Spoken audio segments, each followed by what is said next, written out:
발람의 어그러진 길이라는 제목으로 우리 말씀을 생각해 보도록 하겠습니다. 22장 27절에서 33절까지 말씀을 우리가 교대로 읽도록 하겠습니다.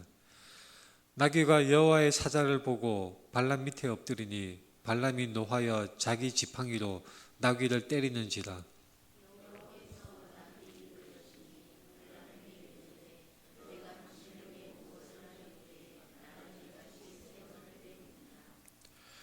발람이 나귀에게 말하되 내가 나를 거역하기 때문이니 내 손에 칼이 있었다면 곧 너를 죽였으리라.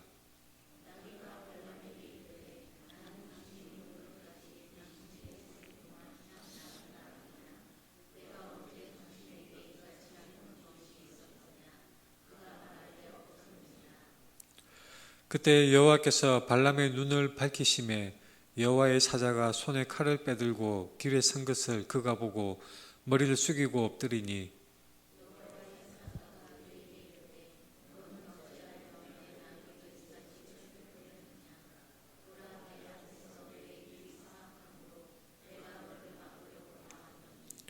같이 읽겠습니다. 나귀가 나를 보고 이같이 3번을 돌이켜 내 앞에서 피하였느니라. 나귀가 만일 돌이켜 나를 피하지 아니하였다면 내가 벌써 너를 죽이고 나귀는 살렸으리라. 아멘. 우리 앞뒤 좌우 돌아오면서 인사하겠습니다. 반갑습니다.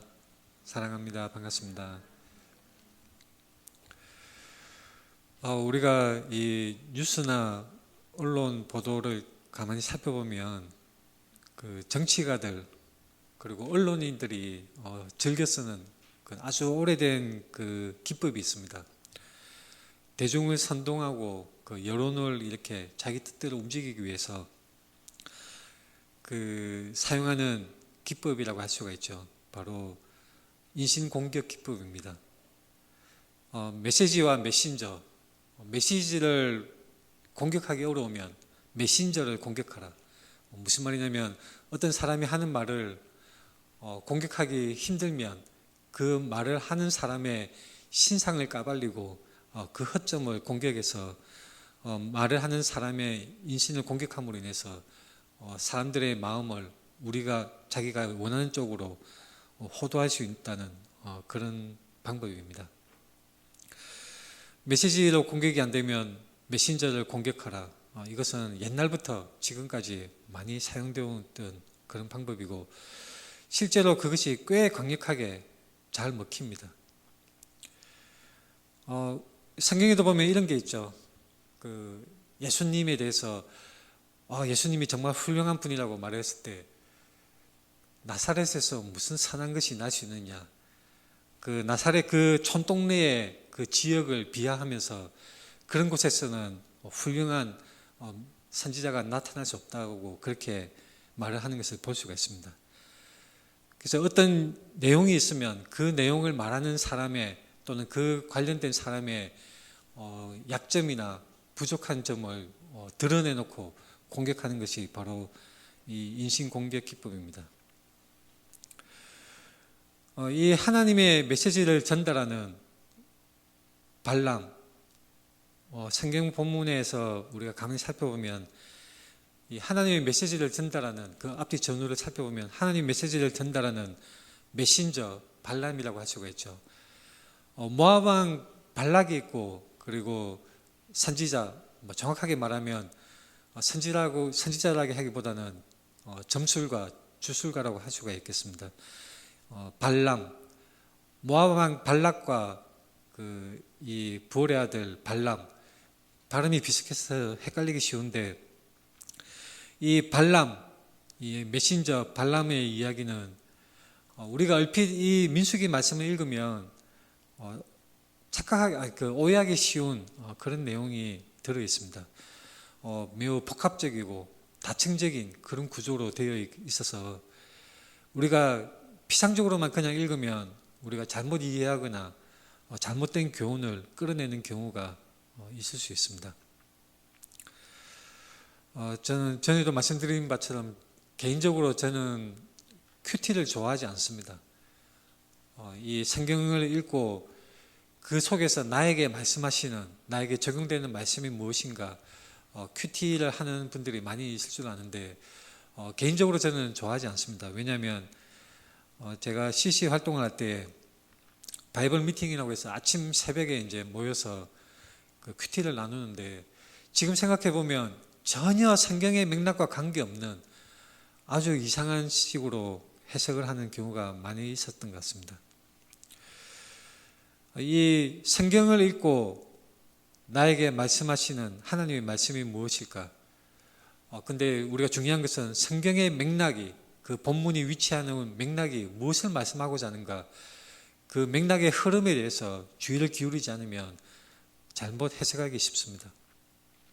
전혀 엉뚱한 적용을 하는 경우가 부지기수인 것입니다. 그래서 교회에서 교리와 성경을 가르치고 성경을 배우는 것은 굉장히 중요합니다. 성령님이 교회에 알려주신 역사가 계속 이렇게 이어져 왔다시피 기독교 역사 속에서 성령님께서 밝혀주신 그 말씀의 진리들, 그 말씀의 진리와 그 의미를 배우는 것은 정말로 중요한 것입니다. 배우고 가르쳐 지키게 하라. 굉장히 중요한 명령인 것입니다.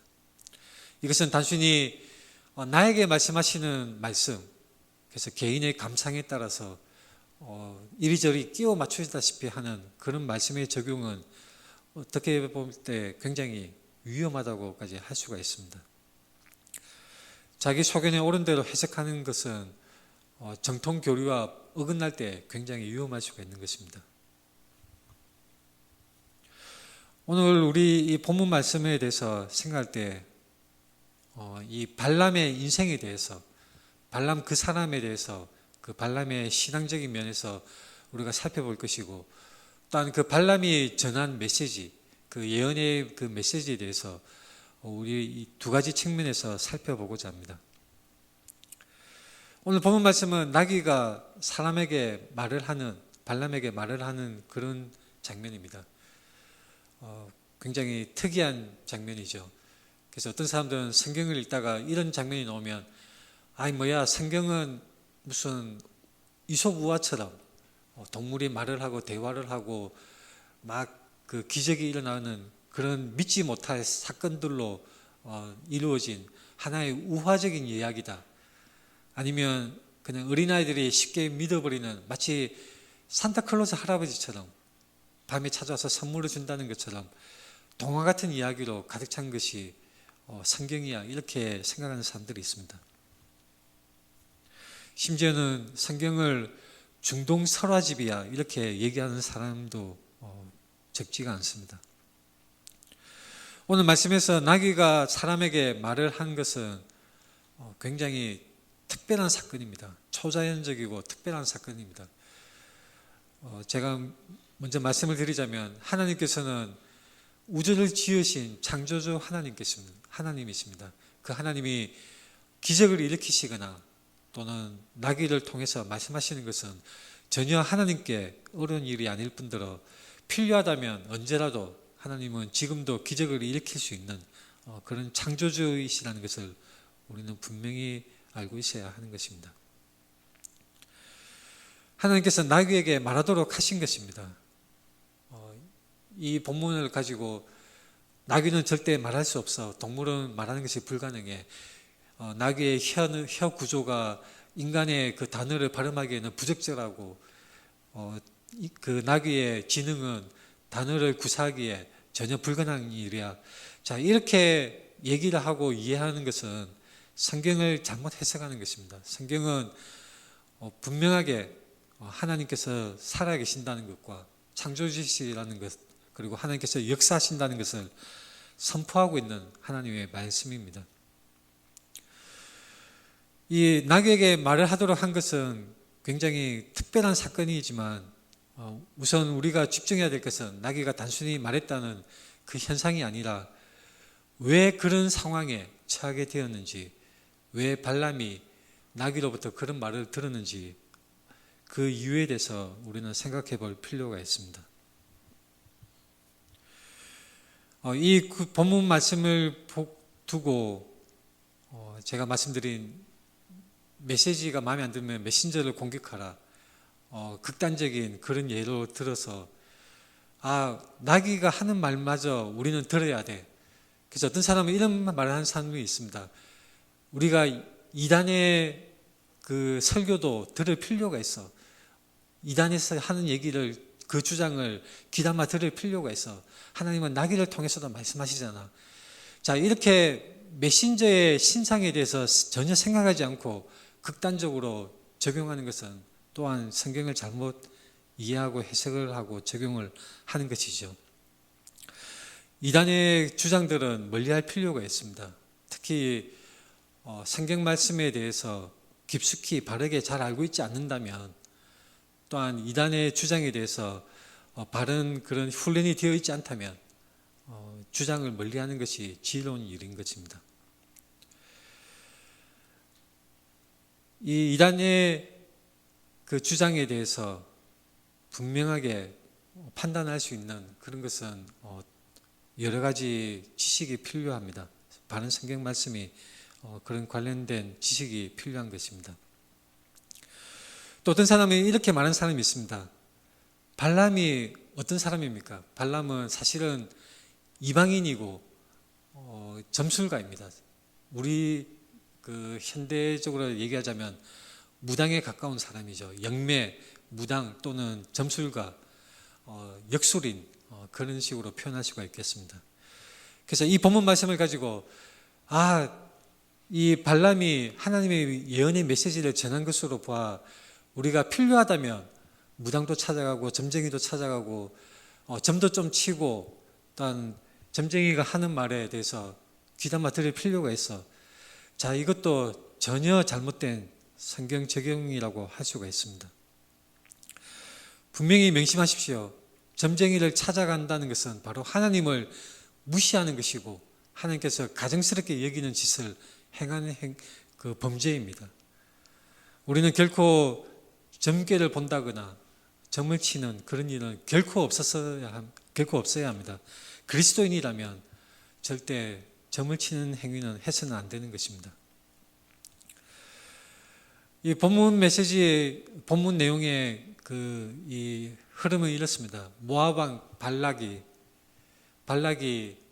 이제 이스라엘 민족이 막 승승장구하면서 점점 다가오는 것을 봅니다. 그래서 모압 왕은 이 아모리 족속에게 패배한 경험이 있기 때문에 그 아모리 족속이 이스라엘을 쳐서 이길 줄로 기대를 했었습니다. 자기가 직접 싸워봤기 때문에 모압인 자기가 이 아모리 족속과 싸워봐서 져본 경험이 있기 때문에 아모리 족속이 얼마나 강대하고 강한 군사였는지 잘 알고 있는 모압이었습니다. 근데 웬걸 이스라엘 민족이 아모리 족속을 무찌릅니다. 그래서 모압 왕은 이제 굉장히 근심을 하게 되죠. 이 모압 왕 발락은 어떻게 할까? 우리가 가지고 있는 군사로 아모리도 이기지 못했는데 어떻게 아모리를 패배시킨 이스라엘에게 우리가 대항할 수 있을까? 머리를 골똘히 굴리기 시작합니다. 그래서 군사력으로 안 되고 어떻게 다른 물리적인 방법이 없으니까 초자연적인 아주 유명한 그 영매 또는 이 역술인을 찾아서 저주를 걸어야겠다. 이스라엘 백성을 향한 저주를 부탁을 해서 영적으로 공격을 해야겠다. 이 모압 왕 발락이 그렇게 생각을 하고 미디안 장로들을 불러서 말을 전하게 합니다. 미디안 조속들은 이 유목을 하는 사람들이었기 때문에 이 소가 풀을 뜯는 것처럼 그런 비유를 들을 때 아주 실감나게 느꼈을 것입니다. 그래서 이스라엘 민족의 이런 위협으로부터 우리가 대비해야 된다. 그래서 발람을 초빙해서 이 이스라엘에게 저주를 할 수 있도록 해달라고 그렇게 꾀를 부리는 것이죠. 그래서 이 모압 왕 발락의 요청을 받고 부활해야 될 발람이 이제 그 청을 들어서 저주하는 그런 장면이 있게 됩니다. 근데 이 저주를 하려고 했지만, 저주를 기대했지만 발락이 저주를 하도록 그렇게 부탁을 했지만 발람왕은 발람왕이 아니라 그 선지자 발람이 그 점쟁이 발람이 저주가 아닌 오히려 축복을 하게 됩니다. 그것을 3번이나 반복해서 되풀이하는 것이죠.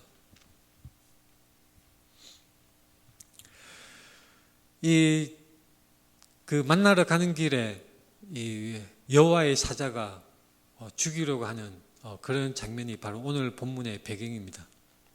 근데 그 앞에 잠시 보면 하나님께서 발람에게 가라라고 말씀하는 장면이 나옵니다.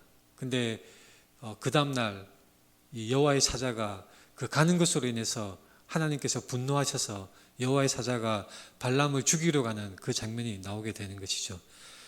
거기에 대해서도 굉장히 우리는 의아하게 생각할 수가 있습니다. 하나님께서 가라고 하셨는데, 하나님께서 허락하셨는데 어떻게 또 분노하셔서 발람이 가는 것 가지고 분노하셔서 그 길을 막아서고 죽이려고 하셨는가?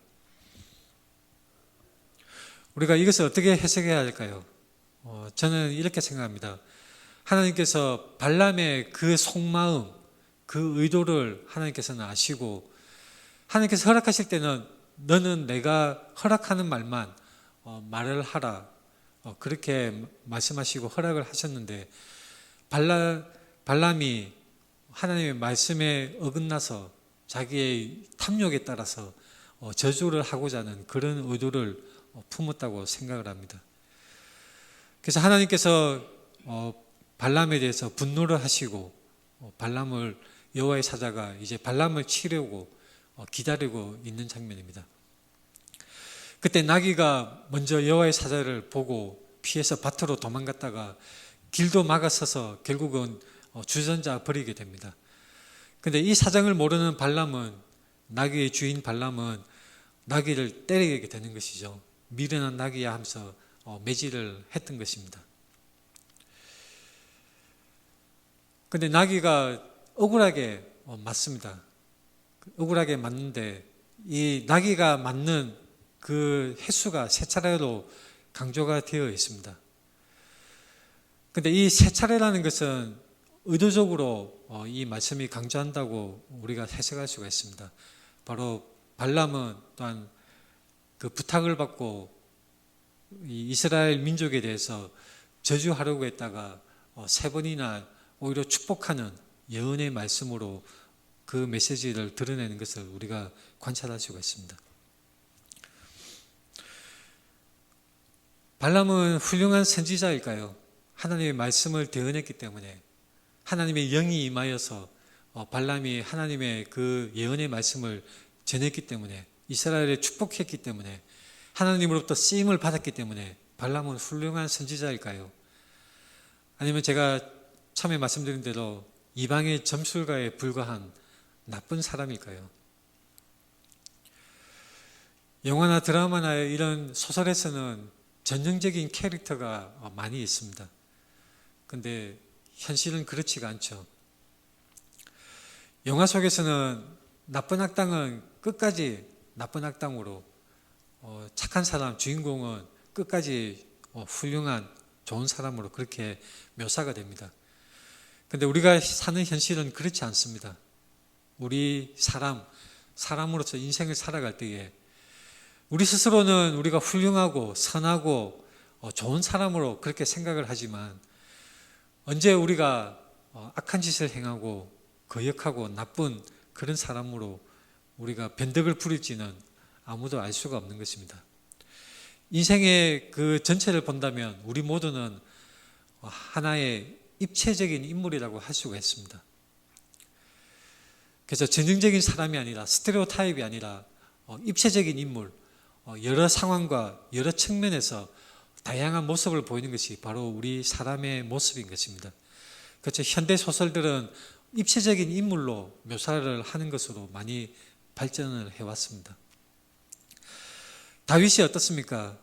정말 현명한 왕, 정말 훌륭한 왕이지만 하나님을 사랑하고 하나님을 찬양하고 늘 함께하는 다윗 왕이었지만 밧세바를 취하고 간음한 그런 잘못을 저질렀던 사람이 바로 다윗입니다. 하나의 입체적인 사람이라고 할 수가 있겠죠. 사도 바울은 예수 믿는 자들을 잡아 죽이는, 기세등등하게 잡아 죽이는 그런 일에 앞장섰던 사람이지만 다메섹 도상에서 예수님을 만난 후에 극적으로 변화가 된 사람입니다. 여러 가지 삶의 모습들이 다릅니다. 이 선지자 발람 또는 이방의 점술가에 불과한 나쁜 사람 발람, 자, 여러분들은 어떻게 생각이 되십니까? 발람에 대해서는 성경 여러 곳에서 이 말씀을 하고 있습니다. 우선 훌륭한 면을 보자면 민수기 22장 18절에 이런 말씀이 있습니다. 발람이 발락의 신하들에게 대답하여 이르되 발락이 그 집에 가득한 은금을 내게 줄지라도 내가 능히 여호와 내 하나님의 말씀을 어겨 덜하거나 더하지 못하겠노라. 하나님이 주시는 말씀을 그대로 전하겠다는 그런 아주 훌륭한 말을 한 것입니다. 발락의 뇌물을 거절하는 것은 아주 훌륭한 면입니다. 이 발람의 이 말을 하는 장면에서는 아주 멋지고 훌륭한 그런 장면을 보여줍니다. 근데 그 인생 전체를 통해서 볼 때에, 발람의 인생 전체를 통해서 볼 때에 그 인생의 결과, 최종 결과물은 어떠냐? 바로 실패한 인생이고 잘못된 길로 가서 파멸한 사람입니다. 이방의 점술가로서 그의 인생 자체는 망하고 파멸한 사람입니다. 발람은 하나님의 예언을 말하기는 했지만 결국 민수기 31장에 보면 이스라엘 백성으로 하여금 모압 여인들로 음행을 하게 하고 백성을 미혹해서 음란에 빠지게 함으로 말미암아 백성들도 죽게 되고 또한 발람 그 자신도 결국 칼에 죽임을 당하는 비참한 최후를 맞이하였습니다. 모압 왕 발락은 영험한 것으로 이름 높았던 이 역술가, 이 점쟁이 발람을 초빙했습니다. 그래서 이스라엘을 저주하도록 하였던 것입니다. 발람을 이용해서 이스라엘을 치려고 미디안 장로들을 통해서 발람을 부르게 했습니다. 자, 우리는 이것에 중요한 한 가지 포인트를 캐치해야 됩니다. 뭐냐면 모압 왕 발락도 이 저주가 필요하다고 저주를 해서 이스라엘을 치려고 했고 발람이 거기에 응해서 저주를 하는데 이 하나님의 능력에 대해서는 이 두 사람도 다 알고 있었다는 것입니다.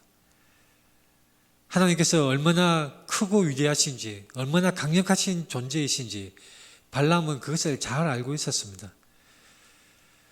그런데 모압 왕 발락과 그리고 이 점쟁이 발람, 주술가 발람은 하나님의 능력과 하나님의 역사하심을 알면서도 이 사람들은 하나님과 친밀해지는 것은 원하지 않았습니다. 단순히 하나님의 능력을 이용하고 그것을 사용해 먹는 것에만 관심을 기울였던 것입니다. 오늘날 무당들도 마찬가지입니다. 무당들도 귀신을 부르고 여러 가지를 이렇게 푸닥거리를 하는데 그 사람들은 그 귀신의 능력을 이용하는데 관심을 가지고 있습니다. 어떤 지극정성이나 막 그 요란한 제사를 통해서 귀신의 능력을 이용하고 사용하는 것에 관심을 가지고 있는 것이죠. 교회 다니는 사람도 이런 사람들이 있습니다. 그저 하나님과 친해지고 가까워지는 것보다는 그저 하나님을 이용해서 내가 필요한 평안과 안락함, 내가 필요한 재물, 내가 필요한 명예 이런 것을 충족시키고 나에게 필요한 위로를 받기를 원하고 나에게 필요한 그런 공급됨을 온통 관심을 기울여서 그런데 온통 관심이 쏟고 하나님 자체에 대해서는 하나님 말씀에 대해서는 전혀 무관심한 그런 사람들이 있습니다. 자신의 탐욕에 따라 살다가 하나님의 역사하심을 보고서도 하나님에 대하여 알려고 하지 않는 모습, 이것이 발람의 모습입니다. 혹시 우리에게 이러한 모습이 있지 않습니까? 능력의 원천, 은혜와 평강을 주시는 하나님을 우리는 구해야 합니다. 다른 모든 것들, 하나님이 주시는 여러 가지 재물이나 이런 것들은 부차적인 것에 불과하고 우리는 무엇보다 하나님을 구해야 하는 것입니다. 이 민수기 오늘 본문 말씀에 이 발람의 이야기가 나오는데 굉장히 짧은 단편적인 이야기입니다. 이 나귀를 만나서 대화를 하는 장면, 그리고 모압 왕 발락의 요청대로 저주를 하려고 했다가 그것이 변해서 축복의 그런 말을 쏟아내고 그것이 세 차례 반복되고 하나님의 예언의 말씀이 나타나는 그런 단편적인 이야기가 이 민수기 말씀에 위치해 있는데, 근데 가만히 살펴보면 이 발람의 이야기는 굉장히 성경에서는 중요하게 다루어지고 있습니다. 아주 짧은 이야기지만 이방 점술가에 불과한 발람의 이 짧은 이야기가 성경에서는 중요하게 다뤄지고 있는 것입니다. 예를 들면 미가서 6장에서도 발람에 대해서 언급을 하고 있고, 여호수아 24장, 느헤미야 13장, 신명기 23장, 심지어는 신약에서도 베드로후서 2장 15절, 유다서 1장 11절, 계시록 말씀에서도 이 발람에 대해서 언급을 하고 있습니다. 성경 여러 곳에서 이 발람의 이야기를 계속해서 언급을 하고 그것이 중요하다는 것을 우리에게 말씀해 주고 있는 것입니다. 왜 성경에서는 발람의 이 짧은 이야기가 중요하게 다루어지고 있을까요? 두 가지 이유를 제가 제시를 해드리고자 합니다. 첫 번째로는 하나님의 능력이 이스라엘 백성을 지키신다, 이것을 분명하게 보여주는 사건이었습니다. 하나님께서 하나님의 백성, 하나님이 택하신 그 백성을 분명하게 지키시고 보호하여 주신다. 아무리 저주를 퍼붓고자 할지라도, 아무리 해치고자 할지라도 하나님께서 지키시고자 한다면 그 어떤 세력도, 그 어떤 군사나 그 어떤 이 아주 교묘한 그런 계략도 통하지 않는다는 것을 분명히 보여주는 이야기라고 할 수가 있습니다. 또 한 가지는 어떤 이유가 있습니까? 이것이 가장 중요한 이유입니다.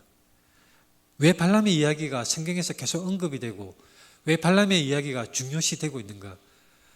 두 번째 이유가 아주 큰 이유입니다. 장차 오실 메시아에 대한 예언. 장차 오실 메시아, 이 메시아에 대한 예언이 발람의 예언 속에 고스란히 드러나 있습니다. 그래서 이 발람의 이야기가 주는 교훈은 두 가지가 되는 것입니다. 발람의 그 길을 우리는 따라가지 않아야 합니다. 발람의 어그러진 길, 그 길을 우리는 결코 따라가지 않아야 하는 것입니다. 그저 하나님을 이용만 하고 단문만 빼먹으려는 그런 사람들이 바로 발람을 따라가는 사람들이라고 할 수 있습니다. 그 발람의 그 어그러진 길을 우리는 결코 따라가지 않고 바른 신앙으로서 우리는 살아가야 합니다.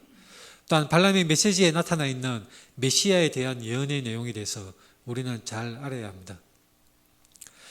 발람이 예언의 그 메시지 중에 이런 게 있습니다. 23장 21절에 야곱의 허물을 보지 아니하시며 이스라엘의 반역을 보지 아니하시는도다. 여호와 그들의 하나님이 그들과 함께 계시니 왕을 부르는 소리가 그 중에 있도다. 하나님이 그들을 애굽에서 인도하여 내셨으니 그의 힘이 들소와 같도다. 자, 여기서 그들이 누구입니까? 그들은 이스라엘 백성들이죠. 이스라엘 백성들입니다. 그들을 애굽에서 인도하여 내셨다는 것은 바로 출애굽 사건을 두고 하는 말씀입니다. 그 뒷구절에 야곱을 해야 할 점술이 없고 이스라엘을 해야 할 복술이 없도다. 이때 야곱과 이스라엘에 대하여 논할진대 하나님께서 행하신 일이 어찌 그리 크냐 하리로다. 이 백성이 암사자같이 일어나고 수사자같이 일어나서 움킨 것을 먹으며 죽인 피를 마시기 전에는 눕지 아니하리로다 하며. 자, 이 앞에서 읽었던 두 구절과 지금 읽었던 이 구절에서 무엇에 관해서 말씀하고 있습니까? 이 내용의 주제가 무엇입니까? 바로 하나님을 찬양하는 내용입니다. 이스라엘의 왕 하나님을 찬양하는 것이고 그 하나님께서 이스라엘 백성들을 인도하신다는 것을 찬양하고 있는 것입니다. 그리고 세 번째 이제 발람이 또 예언한 장면인데, 이 24장 1절과 2절에서 중요한 또 내용이 강조되고 있습니다. 발람이 자기가 이스라엘을 축복하는 것을 여호와께서 선히 여기심을 보고 전과 같이 점수를 쓰지 아니하고 그의 낯을 광야로 향하여 눈을 들어 이스라엘의 그 지파대로 천막 친 것을 보는데, 그때에 하나님의 영이 그 위에 임하신지라. 이것은 세 번째 예언을 할 때에 발람에게 하나님께서 임하셨다는 것을 말씀하고 있는데, 사실은 그 앞에 예언에서도 하나님께서 임하셨습니다. 이 24장 1절과 2절은 그것을 또한 계속해서 반복해서 강조를 하고 있습니다. 점수를 사용하지 않았고 하나님의 영이 그 위에 임하셨는데, 이것은 바로 하나님의 능력과 역사하심을 강조하는 내용입니다. 자, 이 강조하는 내용이 나오고 바로 그 다음에 이제 그 예언의 말씀이 있습니다. 야곱이여 내 장막들이, 이스라엘이여 내 거처들이 어찌 그리 아름다운고, 그 버려짐이 골짜기 같고 강가의 동산 같으며 여호와께서 심으신 침향목들 같고 물가의 백향목들 같도다. 그 물통에서는 물이 넘치겠고 그 씨는 많은 물가에 있으리로다. 그의 왕이 아각보다 높으니 그의 나라가 흥왕하리로다. 하나님이 그를 애굽에서 인도하여 내셨으니 그 힘이 들소와 같도다. 그의 젖곡을 삼키고 그들의 뼈를 꺾으며 화살로 쏘아 꿰뚫으리로다. 자, 앞의 예언에서는 이스라엘 백성과 또한 이스라엘의 왕이신 하나님을 찬양하는 내용이었습니다. 하나님이 이스라엘 왕이시고 그 하나님이 백성들을 인도하신다는 것을 찬양하는 내용이었습니다. 하지만 이 세 번째 예언에서는 내용이 유사한 것 같지만 바뀌어져 있죠. 바로 하나님이 아니라 메시아를 말씀하고 있습니다. 하나님이 그를 애굽에서 인도하여 내신다는 것을 말씀하고 있는 것입니다. 마태복음 2장에 보면 이 헤롯이 그 아기들을 죽이려 할 때에 천사가 나타나서 요셉에게 애굽으로 피하여 있으라고 그렇게 말을 전하여 줍니다. 그래서 요셉이 일어나서 밤중에 이제 마리아를 데리고 아기와 함께 애굽으로 내려가 있었습니다. 그래서 헤롯이 죽기까지 거기 있었다가 이제 다시 돌아오는데 다른 성경 구절도 있습니다. 애굽으로부터 내 아들을 불렀다. 이런 예언의 말씀을 성취하기 위해서 그렇게 말씀이 되어진 것입니다. 예수 그리스도가 애굽에서 출애굽하는 것, 바로 이 마태복음 2장의 내용이 그것의 성취를 말씀하고 있습니다. 오늘 민수기 이 예언의 말씀은 바로 메시아가 애굽에서 다시 나오실 것을 말씀을 하고 있는 것입니다. 이스라엘 백성들이 애굽에서 종살이를 하다가 모세의 인도로 출애굽하였습니다. 이스라엘 백성들이 애굽에서 나왔습니다. 예수 그리스도는 참 이스라엘로서, 참 포도나무로서 마찬가지로 애굽에서 나오셨던 것입니다. 애굽으로부터 불러내신 것입니다.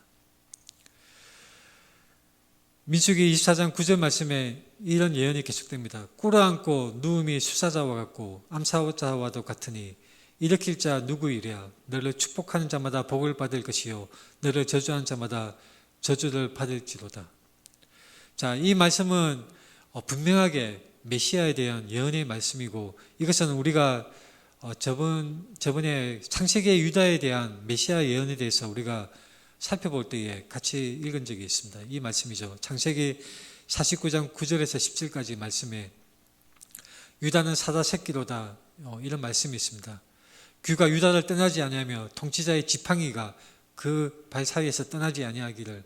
자, 이런 메시아에 대한 예언의 말씀이 바로 민수기에서 이방의 그 점술과 발람의 입에서 나온 하나님의 예언의 말씀에서 또한 반복해서 말씀되고 있는 것을 우리가 볼 수 있는 것입니다. 발람의 이 예언의 말씀은 바로 메시아에 관한 말씀입니다.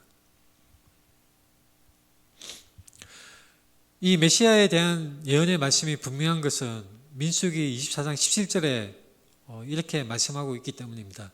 내가 그를 봐도 이때의 일이 아니며 내가 그를 바라보아도 가까운 일이 아니로다. 한 별이 야곱에게서 나오며 한 규가 이스라엘에게서 일어나서 모압을 이쪽에서 저쪽까지 쳐서 무찌르고 또 셋의 자식들을 다 멸하리로다. 이것은 분명하게 메시아에 대한 예언의 말씀이라는 것을 나타내고 있는 것입니다. 한 별이 야곱에게서 나오며 예전에도 제가 말씀드린 적이 있습니다. 요한계시록 22장 16절에 나 예수는 교회들을 위하여 내 사자를 보내어 이것들을 너희에게 증언하게 하였노라. 나는 다윗의 뿌리와 자손이 곧 광명한 새벽별이라 하시더라. 민수기 말씀과 창세기 말씀 그리고 숱하게 구약 성경에서 예언하고 또 반복해서 계속 예언되고 있는 이 메시아가 누구입니까? 진정한 메시아, 참된 메시아가 누구입니까? 예수 그리스도입니다. 예수 그리스도가 바로 메시아, 우리의 구주이십니다. 우리는 어떻게 살아야 할까요? 그저 하나님의 능력을 이용해 먹기 위해서 이 세상 살 동안에 그저 잘 살기 위해서 하나님의 능력을 이용하고 단물을 빨아먹듯이 하나님을 사용하는, 하나님을 이용해 먹는 그런 발람처럼 그렇게 살아야 되겠습니까? 우리는 메시아 구주 예수 그리스도를 믿고 의지해야 합니다. 하나님과 화평해야 하고 또한 예수 그리스도 안에 거해서 살아가야 합니다. 발람처럼 하나님의 능력을 이용만 하고 하나님과 친밀한 관계가 없는 사람, 그런 사람은 그 끝은 바로 멸망밖에 없습니다. 우리는 하나님과 친밀한 관계를 맺어야 합니다. 하나님과 화평한 관계, 포도나무 가지가 포도나무 안에 거하는 것처럼 우리는 예수 그리스도 안에서 신자로서 살아가야 하는 것입니다. 신자로서, 정말 믿는 자로서 우리는 믿음의 바른 믿음을 가지고 살아가야 합니다. 하나님이 주신 참된 복음, 예수 그리스도를 믿는 이 믿음의 도를 벗어난다면 발람과 같이 비참한 체험만이 기다리고 있습니다. 성경에서 여러 가지 많이 예언이 반복되고 또한 하나님이 어떤 분이신가, 또한 그 하나님이 우리를 위하여서 어떤 분을 보내셨는가, 메시아로서 예수 그리스도를 보내셨는가, 이것은 아주 선명하게 나타나 있습니다. 2000년 전에 이미 그 예언이 예수님의 초림 때 이루어졌고 이제 장차 예수 그리스도가 심판주로서 다시 재림하실 것입니다. 그것도 분명하게 성경에서 예언되어져 있고 하나님께서 반드시 이루실 것입니다. 우리는 다가오는 심판과 단 2000년 전에 예수님이 초림하셨던 그 사이의 시대를 우리는 살고 있습니다. 우리는 어떻게 살아야 할지, 우리의 선택이 무엇일지, 우리가 어떤 모습으로 하나님과 나와의 이 개인적인 관계 속에서 우리의 마음이, 우리의 위치가 어떠해야 될지를 우리는 분명히 판단하고 바른 길에 서야 합니다. 유다서 1장 11절에 이렇게 말씀합니다. 화 있을진저 이 사람들이여 가인의 길에 행하였으며 삭슬 위하여 발람의 어그러진 길로 몰려갔으며 고라의 패역을 따라 멸망을 받았도다. 저는 정말 간절히 여러분께 또한 유튜브를 통해서 이 설교를 듣는 모든 사람들에게 간절히 호소합니다. 발람의 어그러진 길로 가면 안 됩니다. 반드시 예수 그리스도를 택해야 하고 예수 그리스도 안에 머물러야 하는 참된 믿음의 사람으로 우리가 살아가야 하는 것입니다. 언제 이 길로 들어서야 합니까? 바로 지금 제가 늘 강조하죠. 지금 이 시간에 우리는 하나님께 돌아가고 우리의 잘못된 길을 뉘우치고 회개하고 하나님께 향해야 되는 것입니다. 하나님께서 말씀하시는 이 하나님의 말씀을 받으십시오. 하나님의 말씀을, 이 성경 말씀이 우리에게 지금 말씀하고 있습니다. 발람의 어그러진 길로 가지 않도록 우리 모두가 바른 믿음으로의 길로 걷도록 우리 모두가 주의하고 힘써서 믿음을 지키도록 해야 하겠습니다. 같이 기도하겠습니다.